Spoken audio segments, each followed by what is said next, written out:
What shocking things did you find while clearing a deceased family member's room? Story 1. My grandma's house had money everywhere. Every purse had at least $100 in cash. Suitcases had a few hundred more. Every coffee can or other container in her kitchen had rolls of money. There were even bags of frozen vegetables in the freezer that had been split open with money hidden inside. And her bank accounts held thousands upon thousands of dollars. No one had any idea. She lived so simply and never spent on anything unnecessary. I'm sure her caution with money came from growing up during the Great Depression. It made for the most surprising scavenger hunt ever. Story 2. My dad's grandmother was a huge hoarder. When she passed away, he had to clear out her house, which was no easy task. My dad always tells us how you couldn't even see the walls because of the amount of things she had, and how she looked so small walking through the narrow pathways she had made between the piles of objects. After several days of clearing, my dad finally reached her bedroom. It was completely filled with all sorts of items, from around 20 different types of brooms to several harps she had bought during long trips to Europe. He found many surprising things, but the one that shocked him the most was a letter. He discovered it in her bedside table, sealed with wax with the words on the envelope, "To be opened by my daughter only after my death." My dad called his mom immediately since she was her only daughter. With her permission, he opened the envelope and found a letter and a birth certificate. In the letter, his grandmother explained that she had never been able to have children, and both she and her husband felt deeply saddened by it. They were devoted Catholics, living in early 20th century Mexico. She had always wanted a child, so they decided to take a long trip through Europe, from which they returned with a baby, my dad's mom.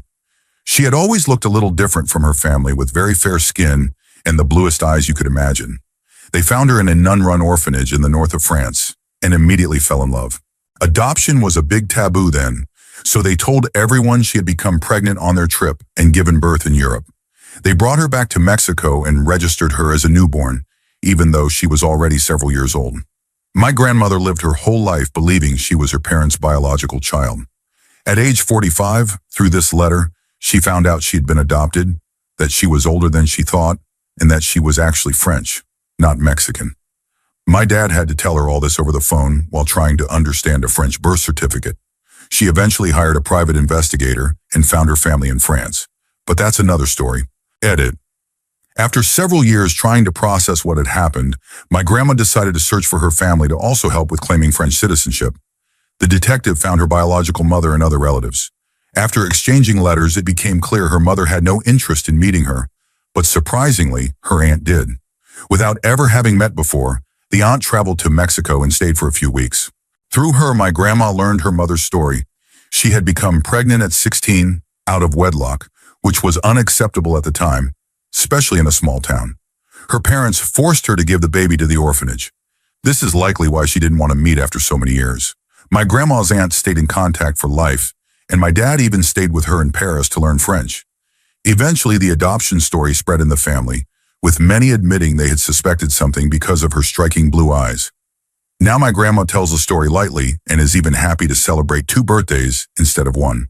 Story 3. When my mother passed away, I was one of the people tasked with packing up our house. She had been dealing with a difficult ex-husband who would often come around uninvited. My mother knew, but she hadn't told anyone else. While we were taking things down, like pictures, we began finding items hidden behind them. Things like checkbooks for secret bank accounts, or even more unsettling, notebooks full of dates and accounts of times when he had confronted her. She had a restraining order against him. These entries described incidents like damage to her car, being followed and being approached during her daily routine. She had kept all of this from the family. What hurts most is thinking that if she had told everyone what was happening, things might have turned out differently. Story 4. My grandmother passed away after a blood clot. She had several health conditions that no doubt contributed to this. For example, her doctors had decided not to treat her breast cancer, believing it wouldn't progress before other health issues took her. My father, uncle, and sisters were left to clean out her apartment. We found a lot of expired food, like ketchup that had turned completely black. We also found things from when she was well and social, such as her quilting projects and handmade soaps, which were beautiful. One quilt had all our family members' names sewn in their own handwriting styles. One day it was just my dad and me going through her bedside table. We found her journal. Toward the end, the entries were all about how lonely she was, how she only saw her grandchildren twice a year, and how her own children rarely visited unless they needed something. She wrote that she no longer wanted to go on. My dad quietly threw it away so his brother would never have to read it. Story 5. When my grandmother passed, I helped clean up her things. I found a note from when she was with her second husband, who had died in 1995, that she had never given him. She had poured her heart out, saying she couldn't be with him anymore, that she knew the timing was difficult because he was unwell, but she was just emotionally exhausted. She must have changed her mind later, but it was hard to read something carrying so much of her pain and to realize she had been so unhappy during his last year. Edit for context. I believe this was a letter she wrote to cope with the stress of caring for someone sick who had become more irritable than usual. From what I've heard, he didn't handle pain well, but she never spoke ill of him later in life. She loved him, though their relationship was more companionate than romantic. Her true love had been my grandfather, who passed in the late 1970s. She was always warm and fairly happy when speaking of her second husband later on. I think the letter was her way of venting privately, avoiding saying hurtful things in the moment. It was surprising because she always spoke well of him, and no one in the family expected to find it. It didn't change how we saw her, but it was still hard to read. Story 6. After my dad passed away from alcohol-related illness, I went into his place expecting to prepare for the smell, but not for what I actually saw. I thought the people who removed his body would at least clean up a little or warn us to call someone ahead of time, but they didn't. I went in first to open the doors and windows, ready for the odor, but I wasn't ready for the signs that he had fallen while trying to get to his cell phone, which was just 2 feet away from him. On a lighter note, my dad had boxes filled with photos of my sister and me, along with items from his childhood. He never kept many possessions, just a few outfits and coffee mugs, so finding all those boxes of things I'd never seen before was unexpectedly heartwarming. I had thought he might have gotten rid of them long ago. I always knew he loved us, but he wasn't an openly sentimental person, so it really took me by surprise. Story 7. My best friend was killed in a car accident when he was 15. I was like another son to his parents, and a few weeks after his passing, his mother asked me to come over to help go through his belongings. We often shared clothes, so half of his closet was mine, including the shirt he had been wearing that day. When we entered his room, his mom handed me a duffel bag and told me I had 10 minutes to remove anything I didn't want her to see. I shut the door, gathered some things I had left there, and then we went through his belongings together, me taking back my clothes and her giving me his clothes that she knew I wore often. After a while, I decided to play some music. I turned on his stereo, pressed play, and Journeys Faithfully began. But after a few seconds over the song came my friend's voice, leaving a sweet, somewhat awkward message for a girl he had liked since 8th grade. I couldn't help but laugh. It was just so him. Once I started laughing, his mom began laughing and crying at the same time. She later told me it was the first time she had laughed since the accident and that it was a turning point for her in her grief. For me, it was just my best friend being goofy about a crush. Even after 31 years, I still think about him almost every day. Story 8. When my grandma passed, my husband and I cleaned out her house. She was a big-time hoarder, but in a very organized way. Everything neatly packed away in countless boxes and drawers. It took nearly 3 weeks to clear everything out, and along the way, I learned so much about her life that I'd never known. She had built a boat with her first fiancé before marrying my grandpa, and she had traveled the world, making friends with fascinating people, including a genuine member of African royalty with whom she had a long-term pen pal friendship. Among the things we found were beautiful pieces of jewelry and dresses she had saved as gifts for us, which we had never received. I also discovered that my dad had been a baby model for Sears, something revealed in newspaper clippings she kept. It was an emotional, surprising journey. In the end, her son sold most of the non-keepsake items in a garage sale, making nearly $4,000 with everything priced under $5, which gives you an idea of how much she had accumulated. She was the coolest, most spirited grandma, and I miss her every day. I'm grateful I got to learn so much more about her through her collections, though my dad might still call it junk. Story 9. My great-uncle was a truly kind man. He and my great-aunt had a couple of horses, and every morning he would open the window and call to them in his own horse language, and they would answer back. They lived in Casper, Wyoming. Back in the 1950s, he worked in the oil fields and would come home covered in oil every day. He loved people deeply. When the space station Mir was about to re-enter the atmosphere for the last time, he invited the whole neighborhood to watch it together. He kept a small Christmas tree in his living room year-round, decorated with pictures of friends he was praying for. If you met him, you wouldn't leave without him giving you a Susan B. Anthony quarter and a Buckeye, reminding you to be strong but always say your prayers. When I was about 8, he showed my sister and me something that fascinated us: his collection of authentic Chinese furniture. He explained that these pieces often had hidden compartments for storing valuables or important documents. Finding those secret compartments became one of my favorite childhood puzzles. I didn't know at the time, but my dad later told me my uncle had been very sick. Years of working in the oil fields had caused serious illness in his lungs, and he was in constant pain, though he never stopped showing kindness to others.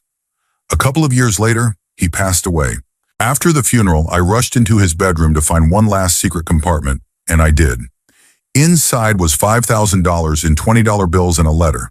In it, my uncle explained that he had grown too tired from the pain and had chosen to end his suffering. He described how he had traveled to Mexico with my great-aunt years earlier to obtain what he needed and had quietly made his choice. I don't think he told my great-aunt. Learning this shaped how I think about end-of-life decisions. I believe in God, and I believe my uncle was welcomed into peace. He was a man deserving of rest, and I share this because his life and his kindness deserve to be remembered. Story 10. In 2005, my sister passed away in a jet skiing accident on the lake. She was 11, I was 9, and after the funeral, my parents decided it was time to go through her things to pack them up and donate. I was allowed to help, mostly acting as a runner, bringing items to the living room while my parents sorted through everything in her room. The last thing she had said to me was, "I hate you." We had fought just before she got on the jet ski with my aunt, and that was the last time we spoke. While going through her belongings, I found a picture she had drawn of me, her and one of our other sisters, along with a little note expressing how much she loved her brothers and sisters. It was an art project for school, I think.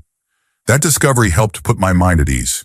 I knew she truly loved me, and that if she had known those would be her last words to me, she would never have said them. Being 9 years old, watching her in the hospital for 3 days, then waiting 4 more days for the funeral before finding that picture, it was the hardest thing I had ever been through. But that picture helped me heal. Since then, I never leave anyone on bad terms after an argument. Not knowing if those might be the last words they hear from me, I can't in good conscience walk away without making things right. Story 11. When my grandpa passed away, we found a lot of things no one knew existed.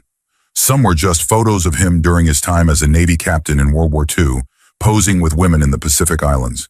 That was surprising, but not shocking. Then there was an extensive collection of Betamax tapes, at least 20 of them. My grandma, in disbelief, said, "I always wondered why he kept that Betamax. We only owned one movie, but the most unexpected find was the deed to a house no one in the family knew about.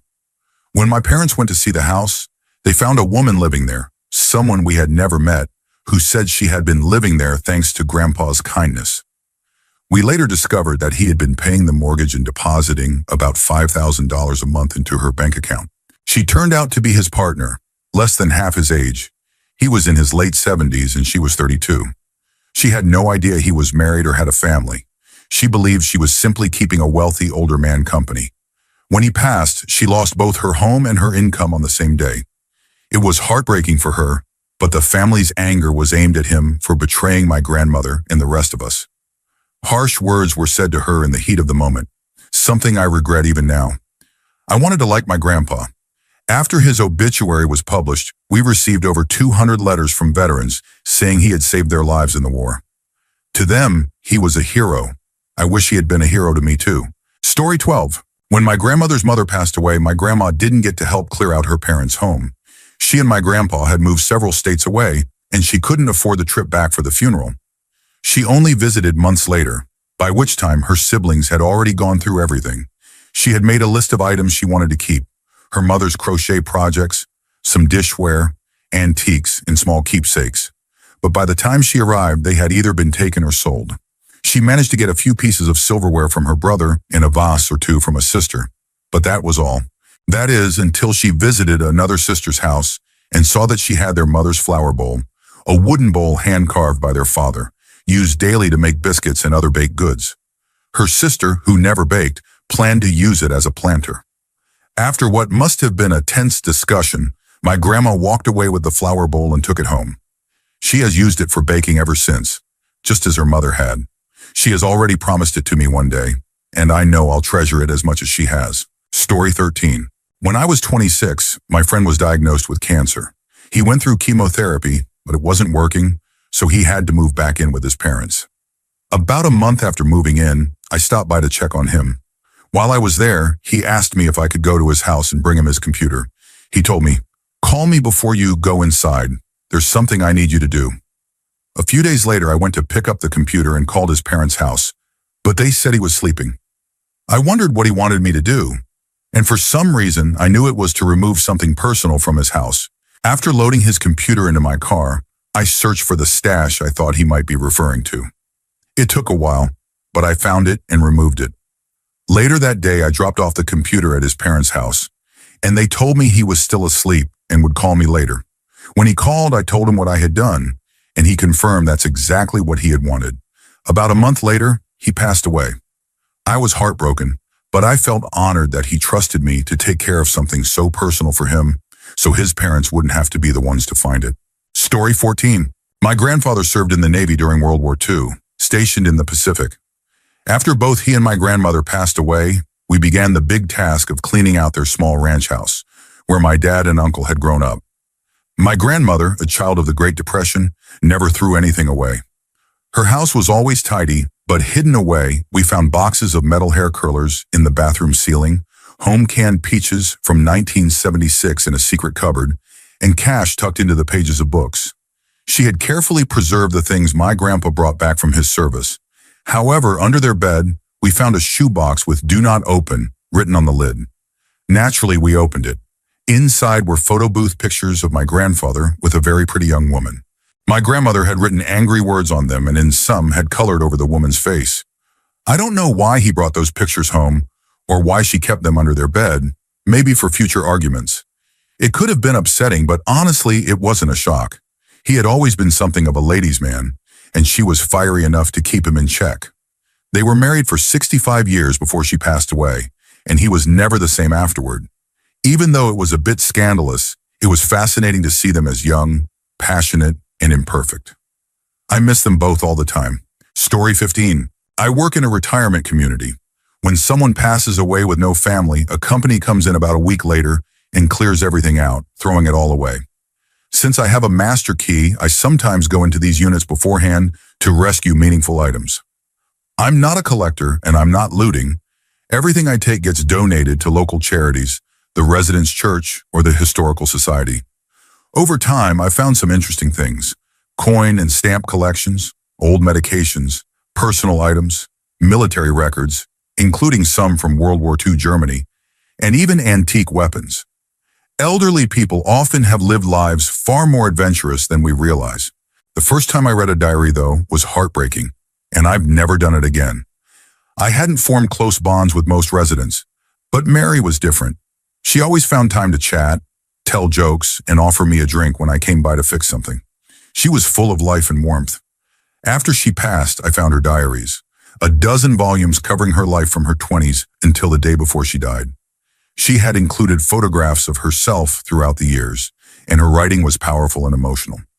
In her early years, she wrote with hope about finding her soulmate, sharing poetry, reflections, and personal experiences. By her early 50s, she had given up on that dream, and her writing became sparse and subdued. But in the last 2 years of her life, her words came alive again. She wrote passionately about a much younger man who had reignited something in her, someone she described as attractive, kind, and quietly confident. She never named him, but I realized the timing matched when I began working there. I don't know how to feel about it, flattered, sad, and a bit lost. Mary was an extraordinary person, but I only came to understand that after she was gone. I'm grateful I could brighten her final years, but part of me wishes I had known sooner. Story 16. I became friends with an older gentleman who had no family or friends. He moved to our area, and one Sunday after church, I started a conversation with him. We stayed in touch for about 3 years. I would take him to doctor's appointments, and I think he enjoyed having someone around to keep an eye on him. He became very ill with pneumonia, and since I was the only person in his phone, The hospital called me to let me know he was in a bad state. Being there with him in his final moments was an incredible and humbling experience, and I was glad he wasn't alone. Afterwards, since I was his only contact, his solicitor asked if I would clean out his apartment. While sorting through his things, I found his will and some documents. He wasn't a wealthy man, but he had some rare coins, around $50,000 in a bank account and over $300,000 in shares. His will stated that it was to be divided among certain charities. However, in his diary, I found that he had planned to meet with his solicitor the following week to change his will and make me the sole beneficiary. I simply chose not to dwell on it and moved on, eventually finding an old box of photos, some showing him dressed in a way that surprised me, given his very devout public persona. Story 17. My wife was never much of a gift giver. It stemmed from the way she was raised. Her parents constantly worried about money, which made her and her siblings very cautious about spending. You didn't buy anything that wasn't a necessity. Early in our marriage, I tried giving her flowers, candy, jewelry, and perfume, but she would return what she could and get upset about what she couldn't. She saw it as a waste. Over the years, I received fewer than 10 gifts from her for Christmas, birthdays, and Father's Day, and never anything for Valentine's Day. Eventually, I learned to give her practical gifts like appliances or clothing she could use, which she genuinely appreciated. She tried to overcome her difficulty with spending, but for the first 2 decades of our 29-year marriage, I worked construction and earned very little, which didn't help. About 20 years in, I went back to college, earned a degree in medicine, and started making a much better income.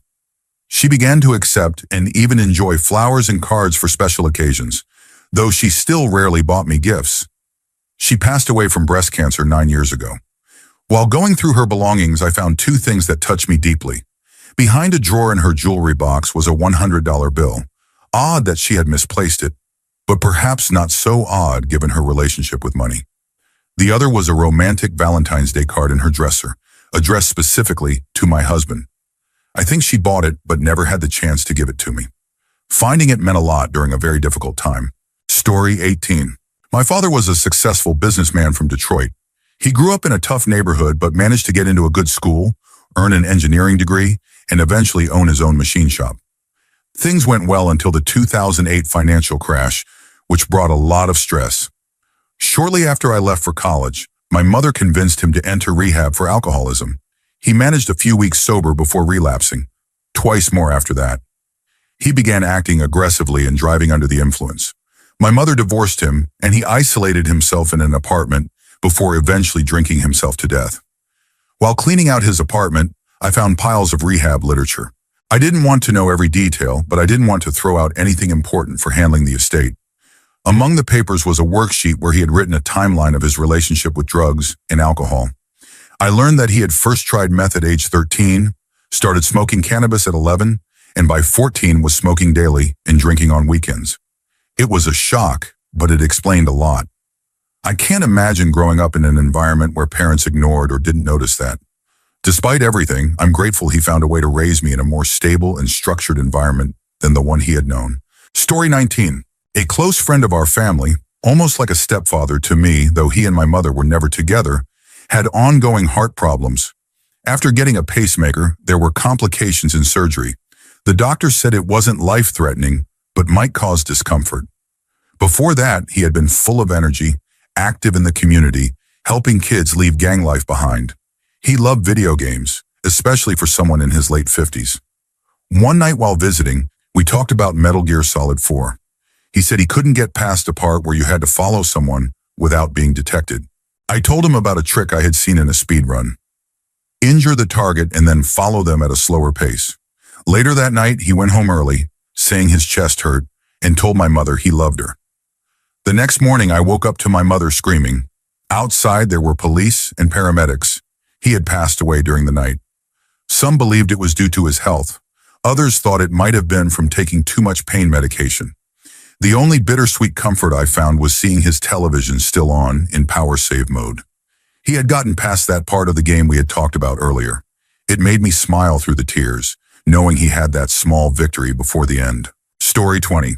My grandmother had an old friend who lived in the apartment above hers for about 50 years. She had no close family nearby. Her 2 adult daughters were in other countries, and her husband had passed away many years earlier. When she passed, her family asked us to go upstairs, clean, and take an inventory of her belongings. What we found was unusual and sad.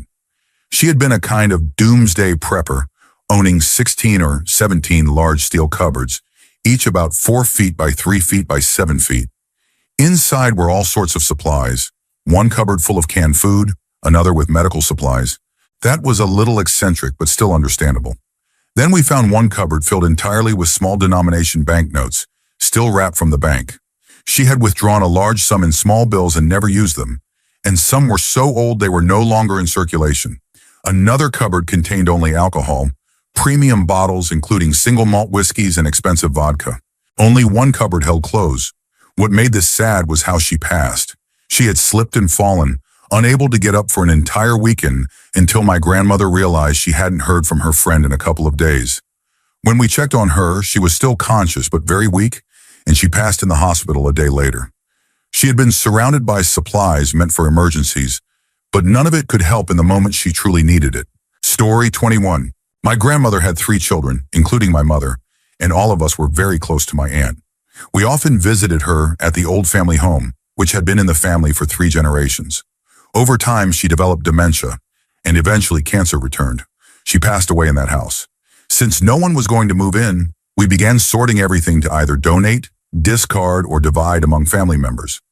My aunt was a lesbian, something my family had known but never really discussed openly, especially in my grandmother's day, when it wasn't as widely accepted. Still, our family loved her, and it was simply an unspoken fact. I never brought it up with her, though I always felt a personal connection, being the first and only openly gay person in the family in 2 generations since her. While cleaning her closet, I found a typed memoir she had written, detailing her experiences as a lesbian through the decades. My mother wanted to destroy it, but I kept it. Reading it gave me a deeper connection to her and to that part of my family history which had never been talked about openly. The years had softened some of the hardships she described, but it gave me a window into her life and into a past that I felt was worth preserving. Story 22. My brother passed away last year, and going through his belongings was one of the hardest things I've ever done. He didn't leave a note, but he was an aspiring musician, and we found his song lyrics. I never would have guessed he was in such a dark place from the things he wrote. His words felt both hopeless and resigned, though he had hidden those feelings from us completely. I stayed up all night with those lyrics running through my mind. Later, I returned to his room alone, trying to take it all in, and found a hidden notebook with more writing. In it, he expressed sorrow for how his decision would affect my sister and placed some blame on my mom for his feelings. I struggled for hours over whether to remove that page, knowing it would devastate her to read it. What hurt me most was realizing, after seeing his words about my sister, that there was nothing addressed to me, no final message, nothing personal to hold on to. I searched through everything, hoping for even a few words meant for me, but I never found them. Story 23. When my brother passed, he was living alone. He had a girlfriend, but she lived elsewhere, and she wanted no part in cleaning out his house. The rest of my family wasn't close to him, so the responsibility fell entirely on me. He had been my best friend and my closest companion, so being in his home so soon after was a deeply unsettling experience. In his bedroom, I found the usual things, magazines, personal items, but then I turned to the wall of shoe boxes he had always kept stacked high. I had never really thought about it before, but he only owned a few pairs of shoes. Opening the boxes, I discovered they were all filled with money, nothing smaller than $20 bills. Every box was completely full, about 50 boxes in total, each holding roughly $5,000. Altogether, it was around $230,000. I have no idea where he got it, though I assume he earned it, given how casually it was stored. I didn't tell anyone. They hadn't been there for him when he needed them and didn't care to help with his final affairs. I've kept it all safe and plan to use it to buy a house for my wife and me. I see it as a way to honor his memory for years to come and to remain grateful for the brother I had. Story 24. I discovered my grandmother had been an unwed mother when I found her real marriage certificate. She had lied about the year she and my grandfather were married, claiming it was a year earlier than it actually was. We had no pictures of their wedding in a church, only one of them in a family member's living room after the ceremony and a picture of a small cake. My grandmother had always said the film got exposed, and that's why there were no photos. She wore a pink wedding dress, which I'd always found strange, but she told me her sister had bought it for her. The truth was, there had been no church wedding because she wasn't allowed to marry in the church, and she couldn't wear white. Coming from a small town, her family had sent her away to a friend's farm a few hours away during her pregnancy and birth. The wedding was arranged in someone's living room when my grandfather returned from the Air Force on leave. She kept the secret her entire life. I think only her brother-in-law knew, and he never told anyone, not even when we celebrated what we thought was their 50th anniversary, which was actually their 49th. I found out while cleaning her closet and going through her "when I die" binder. The dates didn't match what I had seen on forms, so I did the math and realized why. My mom and her siblings were shocked. Story 25. My father passed away 4 years ago, though it feels like it just happened. It was sudden, a heart attack, and he'd never had any heart issues or even smoked. The night before, he said he had terrible chest pain and couldn't lie down comfortably. We had no idea it could be a heart attack. He even joked that he was going to die, and we laughed. After a sleepless night for him, I left for class in the morning, and just 15 minutes later, I got a message telling me to come home. He hadn't wanted to go to the hospital that night, and in a way, I'm glad. He passed away, surrounded by the things he loved instead of in a room full of strangers. It's especially hard because we had just started getting along really well after a difficult period during my high school years. After his passing, we found out he hadn't been paying taxes for 4 to 5 years, so the fees fell on us. It almost made me laugh because he'd always hated the government. My biggest fear now is forgetting his voice, since I have no recordings of him, but I think it will always stay with me, even if time makes it harder to recall. Story 26. I found out, after my mother passed, that she had been lying to me for years about many things, the biggest being who my brother's father was. I had always believed it was my dad, until one day when I was about 13, she told me my brother's father was actually a close family friend. I was shocked, but I believed her. He did look a bit like my brother, and at the time I didn't think much more of it. When she passed away, I was cleaning out her filing cabinet and found a paternity test she had done on that family friend. It clearly stated he was not my brother's father. From what I could tell, he had never seen those results because I also found receipts showing he had been paying $800 a month in child support, while my dad was paying $300 per child. She had been telling them both they were my brother's father to get money from each of them. This discovery unraveled even more lies. I spoke to both men and learned just how many false stories my mom had told me. It hurt deeply. Even 6 years later, I still wonder how much of my life was based on things she invented. Story 27. My husband passed away recently, and cleaning out his closet has been an ongoing project for the last 2 months. For his last birthday, I took our kids to the dollar store and let them each pick out 27 items for him since he was turning 27. They were toddlers and thought it was the funniest thing ever, so I filmed the whole process and showed my husband. While sorting through his closet, I found a lot of dollar store bags, which was odd since we never really shopped there. Going through them, I discovered that for each child, he had prepared years' worth of birthday gifts, 1 item for the baby's first birthday, 2 for the second, 3 for the third, and so on. There was even a full welcome home baby package for the child born after he passed away.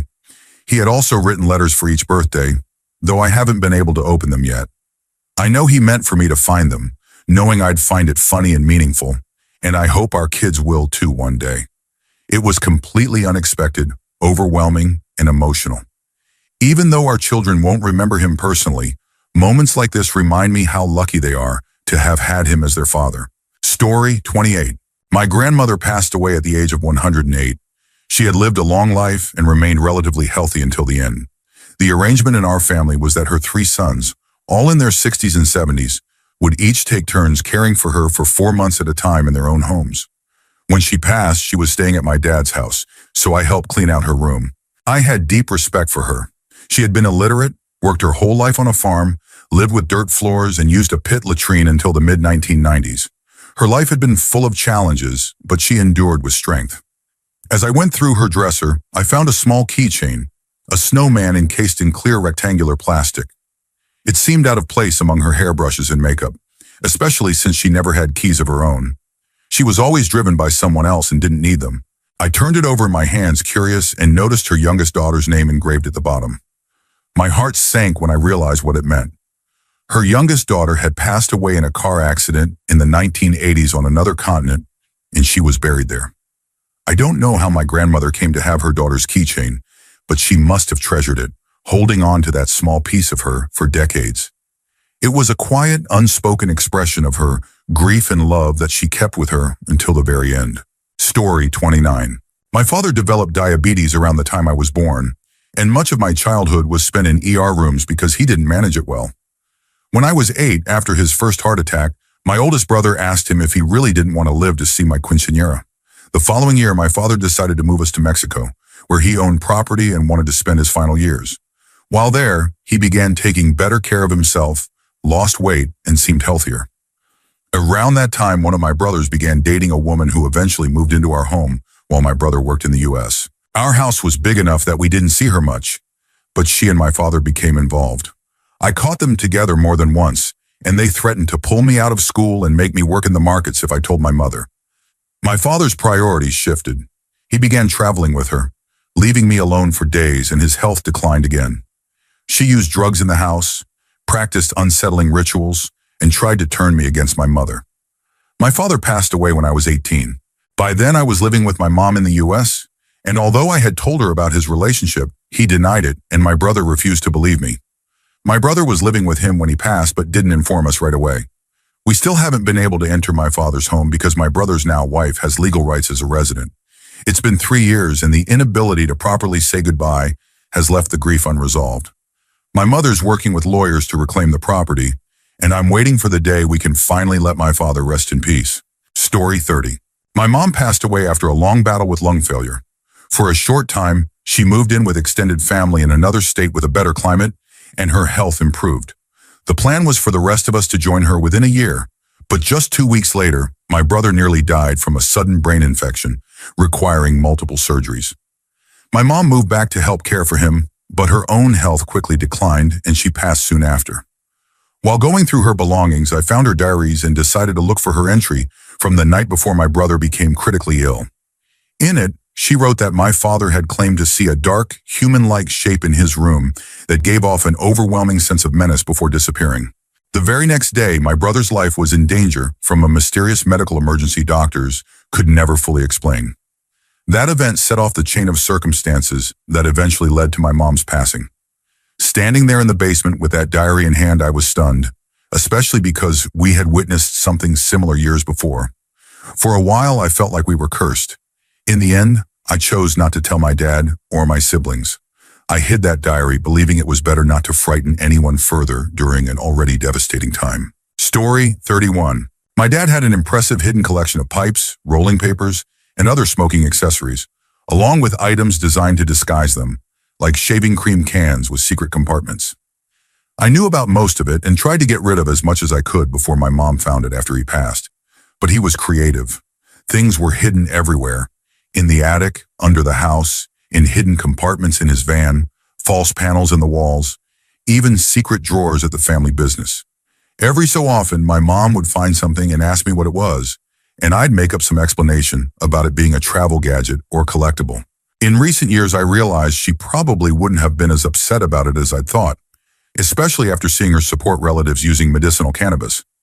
Eventually, I told her everything, including the fact that even though he had promised her before marriage that he'd stop, he had continued for decades. She just laughed and said she had suspected it all along and that maybe it had even made him easier to live with. Then she took me to the shed to show me a beautiful 3-foot-tall purple and clear glass piece she'd been trying to use as a vase. But she couldn't keep water in it because it kept leaking out of a hole near the bottom. Story 32. My brother lived alone in a small apartment. When no one had heard from him for a few days, my mom asked me to check on him. It was winter and almost dark when I arrived. The doors were locked and there was no answer, so I had to break in. The living room was dim and eerily empty except for scattered trash. The windows were completely covered and the air smelled stale. As I walked toward the back, I realized the stillness in the apartment was hiding something I wasn't prepared for. My brother had passed away in his bedroom.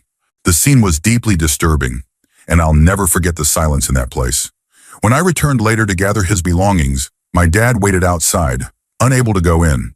The room still carried the marks of what had happened: abandoned personal items, signs of his final days and his note. Among his belongings, I found notebooks he had partially burned, filled with dark and troubling thoughts, and detailed plans that suggested he had been struggling with much more than we knew. It was an overwhelming discovery and one that still weighs heavily on me. Story 33. My grandmother passed away due to complications from a stroke. She had been a big part of my dad's life, and as he got busier with work, I took over driving her to get groceries or to go see a movie. After she passed, my dad and I cleaned out her condo together. It was a solemn task, and we both found things we wished we hadn't. In her kitchen, I discovered unopened groceries I had bought for her, many of her favorites, suggesting she hadn't been eating well in the months before her stroke. In her sewing room, I found abandoned projects with mistakes she had hidden away, possibly feeling too frustrated to finish. My grandmother, who was of Japanese heritage, had always been careful not to be a burden, though she was never anything but a joy to our family. I also found her meticulously kept financial records, which spanned 70 years, written in elegant handwriting, until the last few years, when they became disorganized and hard to read.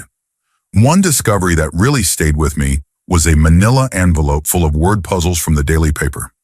For years, she had solved them easily, but these had either been left blank or were filled out in the same shaky handwriting as her final financial entries. It was a quiet sign of her declining health. I still do those puzzles every day, just as she did, and every time I solve one, I think of her and how time eventually takes its toll on all of us. Story 34. My gran is still alive, but she has end-stage Alzheimer's and has been in a nursing home for some time. It was my dad who cleaned out her house before it was sold to pay for her care, which is common practice in the UK. While doing so, he found a lot of drawings I had made as a child. One in particular stood out. It was a picture of me, my younger sister, and my gran picking us up for school, and in the drawing my smile was huge. Seeing it made me cry. He also found the glass swan ornaments she used to display when I was little. They weren't valuable, but I adored them, and she always said she'd give them to me one day. She had stopped displaying them years ago and redecorated multiple times, but she had still kept them for me. That meant a lot, especially since I hadn't been able to see her after I was about 4 or 5 because of a difficult family situation. Even though her health and memory have declined to the point where she's no longer the person I remember, finding those things was a reminder that she had kept her promise and remembered me. Story 35. About 10 years ago, my best friend's mother passed away unexpectedly. She had been living alone after her husband died from cancer 6 months earlier. My friend was devastated, so I flew in to help him clean out her house and plan the memorial. The shocking discovery came when, alongside her belongings, the police and coroner found tall cannabis plants in her backyard and a large bag of it prepared for sale. My friend had no idea his sweet, elderly mother had been supplementing her retirement income this way. While we were packing, my friend quietly pulled me aside and showed me a duffel bag filled with more of it, easily several pounds. That evening, after the other helpers left, we decided to try a little in her honor.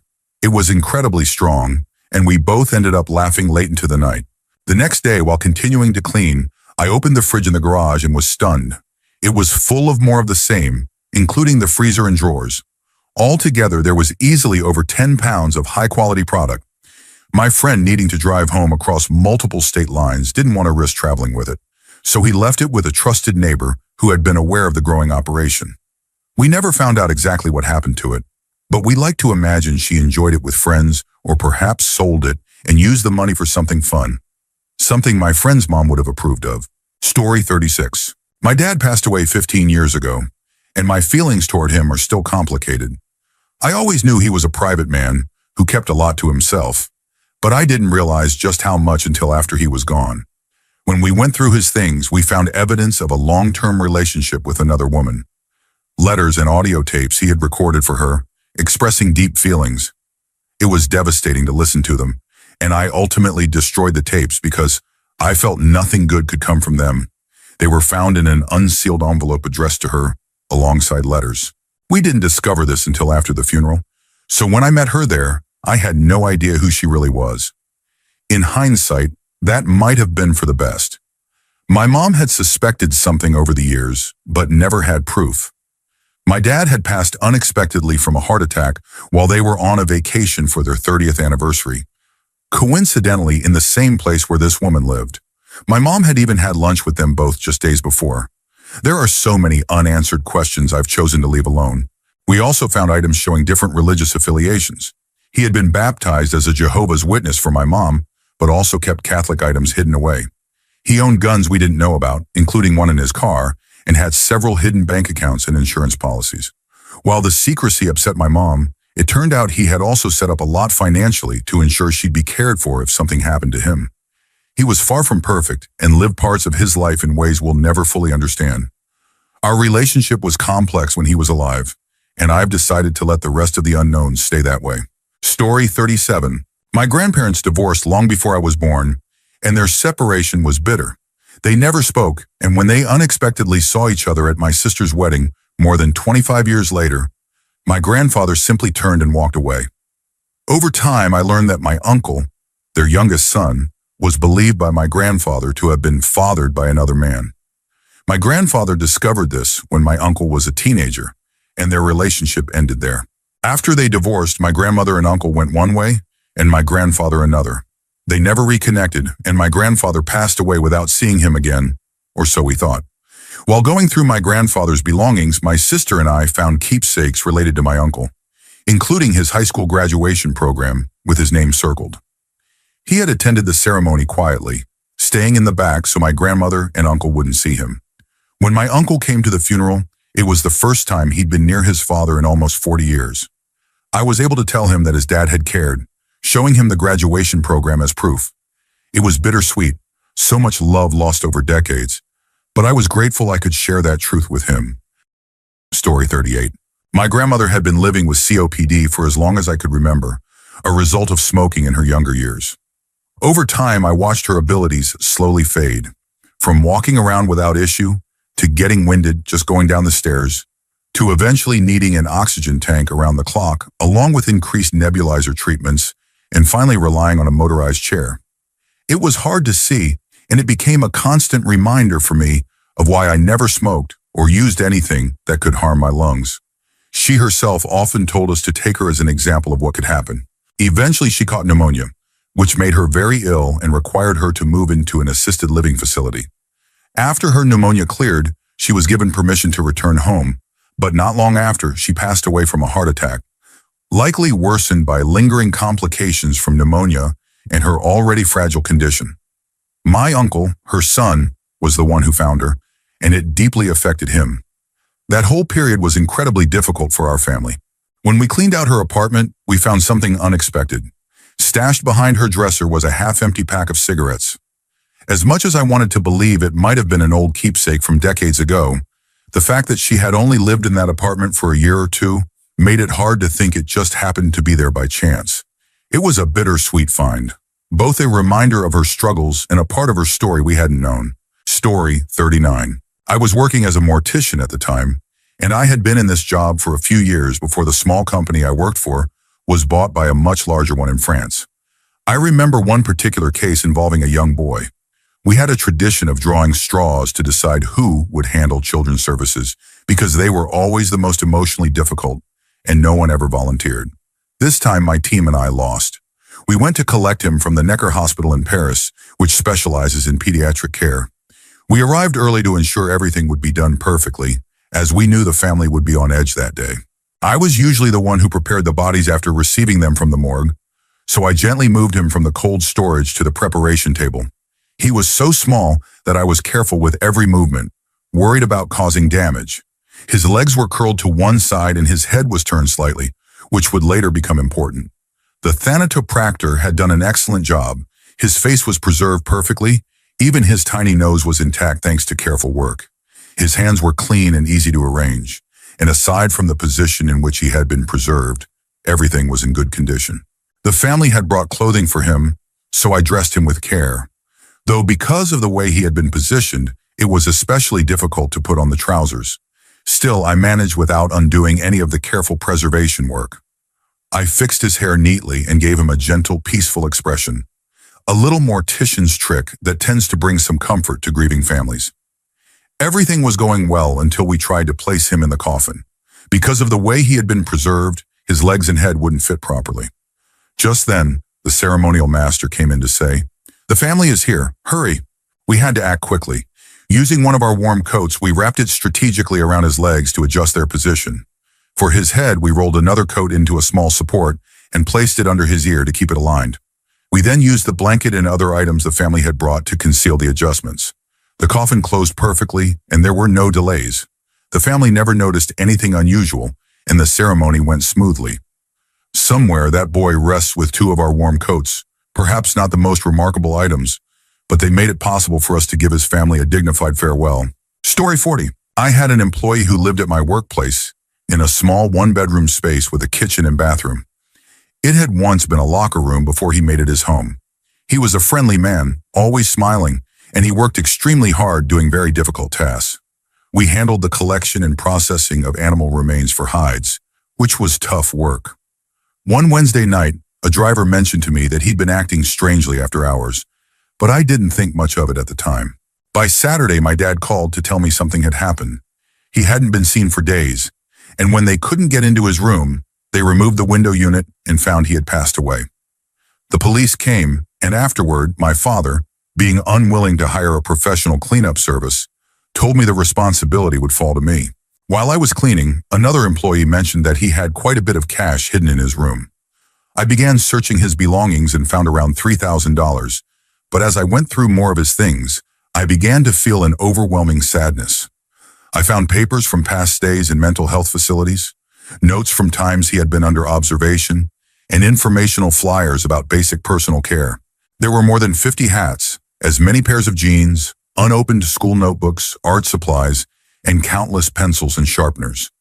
It dawned on me that he likely had very limited formal education and may have been introduced to harmful substances at some point, which left lasting effects. Despite his challenges, he was vulnerable, gentle, and seemed to carry a childlike innocence. Among his belongings, I also found religious pamphlets and letters from a group that seemed more interested in his money than in truly helping him. He was clearly trying to improve himself and find hope, but it seemed he had been fighting a battle entirely on his own. In the end, we finished cleaning the room, though no one has lived in it since. We located his sister through one of his journals and gave her both his belongings and the money. She had no idea where he had been or how he had been doing. I still think of him often, his laughter while working, his kindness despite hard circumstances, and the way he found joy in small moments. His absence left a quiet space in our workplace, but his memory stays with me. Story 41. I come from a very traditional household. I'm Native American Lakota, and in our culture, when someone passes away, we burn their clothes and the things they slept on to help them cross over into the next life. We're allowed to keep small items like trinkets, memorabilia, and other meaningful keepsakes. When my grandmother passed, she left behind 9 children, more than 60 grandchildren, and over 30 great-grandchildren. Everyone believed she was recovering in the hospital, and she was even supposed to come home the very next day, but she didn't make it. She wasn't a hoarder, but she kept important documents, everyone's birthdays, stacks of cards ready to give out, and all kinds of letters addressed to family members. She never kept a journal to record her personal thoughts, but she had memories and stories connected to each of us. The weekend she passed, our entire family came together from all over the country. The first time in more than a decade. The last time she had tried to gather us was for a Christmas dinner in 2005. But that reunion had ended emotionally, with her in tears.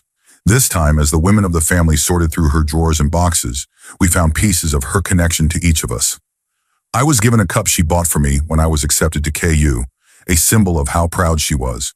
There was also a damaged Polaroid she had taken when I got my driver's license, back when I was working on my associate's degree before transferring to a 4-year college.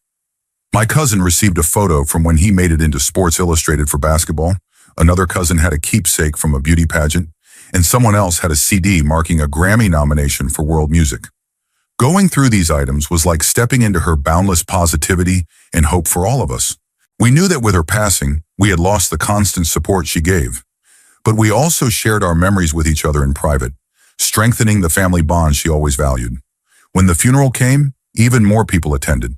The first night of the wake, we actually ran out of food, and people waited outside in their cars for their turn to enter the gymnasium, which could hold more than 500 people. When we brought her from the funeral home, the procession of cars stretched for nearly 10 miles. She had touched so many lives and earned the respect of so many people. It was a truly beautiful way to send her on to the next life. Story 42. I recently went through my dad's belongings. He had worked in the military, so you might expect his things to be serious and strictly professional. But when we received his office items, they were filled with personality, Santa hats, submarine-shaped tea diffusers, and countless photos of my sister and me. His wallet still held pictures of us as little kids, the same ones we placed with him when we cremated him. The most surprising discovery was in a suitcase in his wardrobe that he didn't like anyone touching. Inside were valuable and sentimental items, 21st birthday cards, baby photos, and even a journal he had kept from 1981 to 1986. Those pages spanned 3 different relationships and all of his military training. In one entry, he poured out his heartbreak after being dumped, and there were visible watermarks on the page. Just a month later, he wrote about meeting a new girlfriend, my mom, and how he was certain he would marry her. The journal also revealed personal history I hadn't known. He wrote about feeling let down by his parents and sisters, how they asked him not to write while he was away at military school, how they showed no excitement when he announced his engagement, and how relieved he was to move away from them. Reading that helped put a lot into perspective, especially since those same relatives have acted like they were deeply close to him after his passing, despite their distance when he was alive. My favorite part of the journal was how casual it was at times. Complaints about his drill sergeant, descriptions of tough days, little slices of daily life. There were a few entries I skipped because they were more personal than I wanted to know, but overall, it was incredible to have his words from when he was my age. It gave me a window into the kind of person he was and showed me how much of him lives on in me.